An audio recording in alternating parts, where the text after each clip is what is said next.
Bonjour à tous, répétez après moi 8.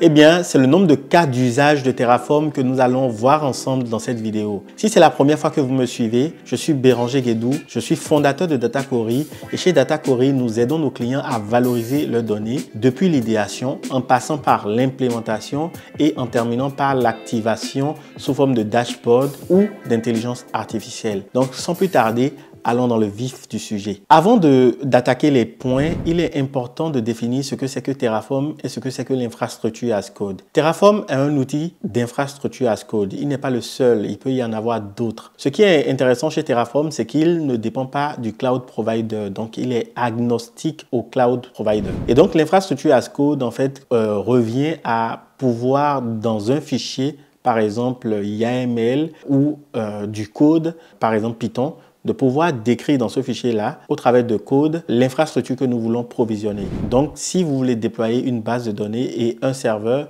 vous pouvez simplement dire « je veux une base de données de telle dimension, je veux un serveur respectant telle caractéristique, par exemple, telle mémoire RAM, tel GPU, tel CPU. » Et donc, l'infrastructure as code va vous permettre de, au travers de commandes, pouvoir approvisionner automatiquement ces ressources-là, au travers d'autres commandes, de pouvoir aussi éteindre ces ressources. Et donc, nous pouvons maintenant attaquer les cas d'usage de Terraform. Le premier cas d'usage de Terraform, du coup, pourrait être dans un environnement multi-cloud. Un environnement multi-cloud, c'est un environnement où vous avez un peu de ressources chez chaque provider cloud. Par exemple, vous avez un peu de ressources chez AWS, un peu de ressources chez GCP, un peu de ressources chez Azure, etc. Cela est génial parce que ça vous permet d'être tolérant aux pannes et du coup de ne pas subir en fait les pannes que pourrait vous infliger un de vos providers cloud. C'est intéressant, cependant ça reste assez complexe à mettre en œuvre.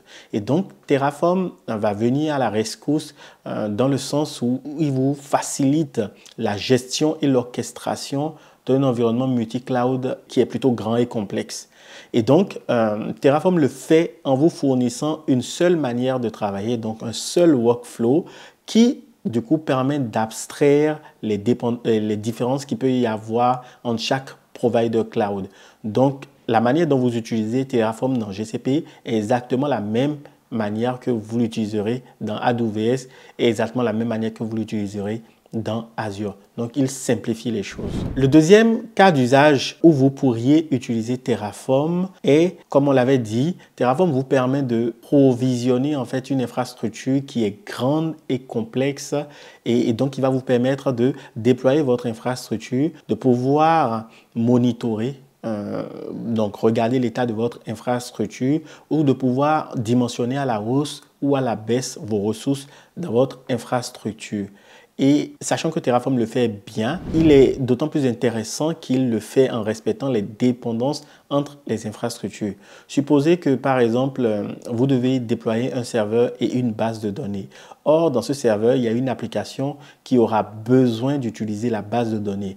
Donc, vous voulez certainement déployer la base de données avant de déployer le serveur. Vous pouvez en fait l'indiquer à Terraform qui, du coup, va respecter les dépendances dans le déploiement des ressources et créer la base de données avant de créer le dit serveur. Dans une grande organisation, au lieu d'avoir une seule team opération, par exemple des DevOps ou des platform engineers qui vont devoir répondre à toutes les sollicitations de tout le monde lorsqu'il s'agit de créer des ressources informatiques, des infrastructures. Vous pouvez, par exemple, fournir Terraform à chaque équipe produit ou chaque équipe projet. Ça leur permet de faire ce qu'on appelle du self-service, d'être indépendant et de pouvoir provisionner leurs ressources simplement. Maintenant, ce que vous pouvez faire derrière, c'est renforcer certaines bonnes pratiques, par exemple, en termes de sécurité ou en termes de taille de ressources serveurs à créer au travers de ce qu'on appelle les modules dans Terraform. Donc, vous pouvez encoder toutes vos pratiques de sécurité, toutes les ressources qu'il faut créer au travers de modules et les utilisateurs peuvent maintenant utiliser Terraform simplement pour faire appel à ces modules-là et créer en fait l'infrastructure dont ils ont besoin pour leur projet et pourront aussi supprimer cette infrastructure sans devoir faire appel à une team centralisée d'opération. Un autre cas d'usage pour lequel vous pouvez utiliser Terraform, c'est lorsque, par exemple, vous savez, Terraform peut intégrer un outil de policy as code tel que Sentinel.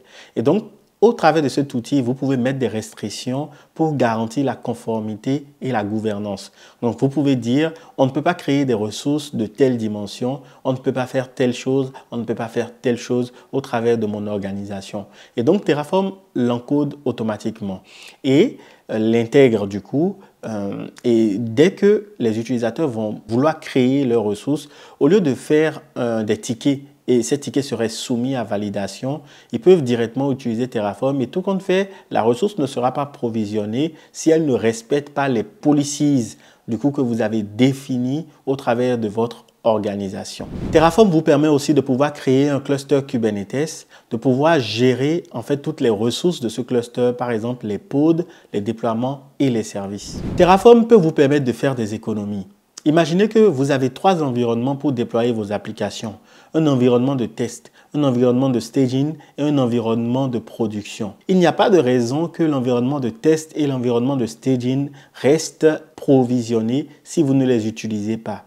Et donc, avec Terraform, vous pouvez facilement créer un environnement pour en faire quelque chose, par exemple du staging ou du test, et le supprimer automatiquement dès que vous terminez de l'utiliser. Et cela vous permet du coup de faire des économies et d'être plus frugal. Vous avez terminé de développer votre application ou produit et vous devez en faire une démo à des clients. Terraform peut vous faciliter la démonstration logicielle en vous permettant, quand vous le désirez, de pouvoir provisionner les ressources nécessaires pour cette démonstration et de pouvoir les déprovisionner une fois que cette démonstration est terminée. Un dernier cas d'usage pour lequel vous pouvez utiliser Terraform, c'est imaginez que vous voulez déployer une application sur un serveur, mais que avant que cette application ne se lance, elle a besoin d'autres ressources qui doivent être par exemple téléchargées. Et donc avec Terraform, vous pouvez automatiquement définir un script à lancer, à exécuter au démarrage de votre serveur. Et Terraform s'assurera de mettre tous ces add-ons automatiquement dès que le serveur est provisionné. Et ça vous permet de pouvoir l'utiliser très rapidement. Ainsi s'achève cette vidéo sur les 8 cas d'usage pour lesquels vous pouvez utiliser Terraform. Chez Dataquery, nous l'utilisons pour provisionner nos infrastructures data et ça nous change notre vie. Je suis curieux de lire vos commentaires si vous en avez et si vous n'en avez pas, n'oubliez pas de vous abonner à cette chaîne et de liker la vidéo pour nous permettre de la faire grandir. Merci et à bientôt.